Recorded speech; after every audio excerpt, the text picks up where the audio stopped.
G'day, welcome to Todd's Kitchen. Now, I'm a massive Star Wars fan, and with the new Star Wars movie coming out soon, I wanted to make something that's sort of like my little homage to the movie. So join me today as I make my version of a Gummy Han Solo in Carbonate.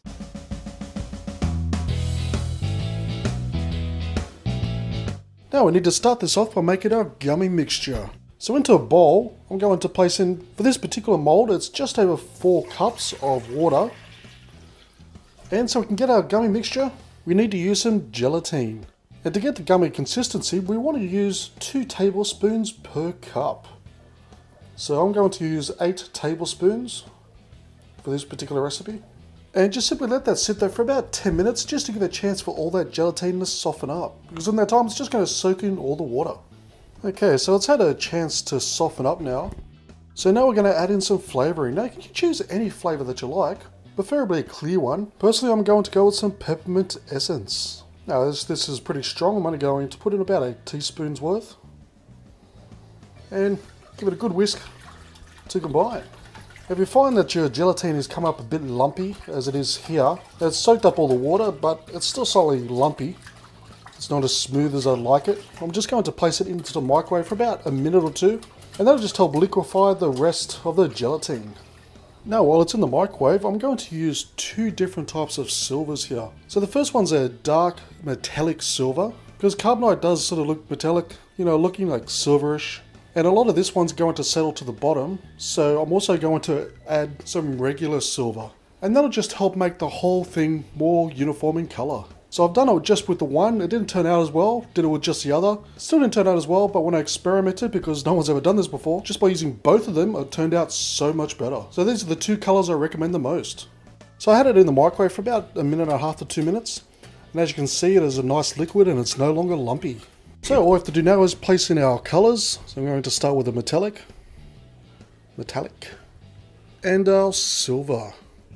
And I'm using quite a bit because, well, this is a large mould, it's 4 cups. And give it a good stir to combine. Also, as an additional bit of information too, make sure you only get the water-based food colouring. If you use the oil-based, well, obviously it's just not going to mix with the water.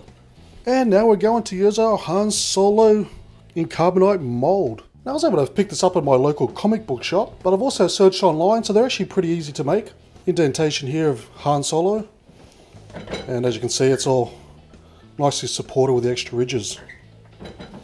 So it's a nice silicone mould, so it's going to work out perfectly. So what we have to do now is just carefully pour your mixture into the mould.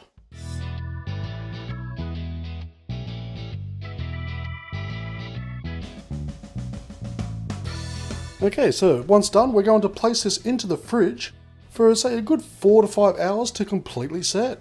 And there we have our very yummy, very gummy Han Solo in Carbonate.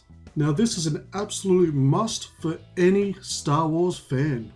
And for a true Star Wars fan with the movie coming up, there's going to be some marathons before. So if you're looking for that perfect dessert or perfect side treat for your friends when you're going through this huge marathon before the movie, this is absolutely perfect. And when you and your friends get stuck into this during a Star Wars movie marathon, you'll think this Han Solo in Carbonate tastes simply delish. And the best thing is, for such an effective looking dessert, it is incredibly simple to make. It literally took me about 5 minutes to put together. So thank you for watching this episode of Todd's Kitchen. Please check the links down below to my Facebook, Twitter, Instagram and Home Handy Hints channel. And please do me a massive favour by giving this video a thumbs up, leave a comment and subscribe, and I'll see you next time for another delicious recipe.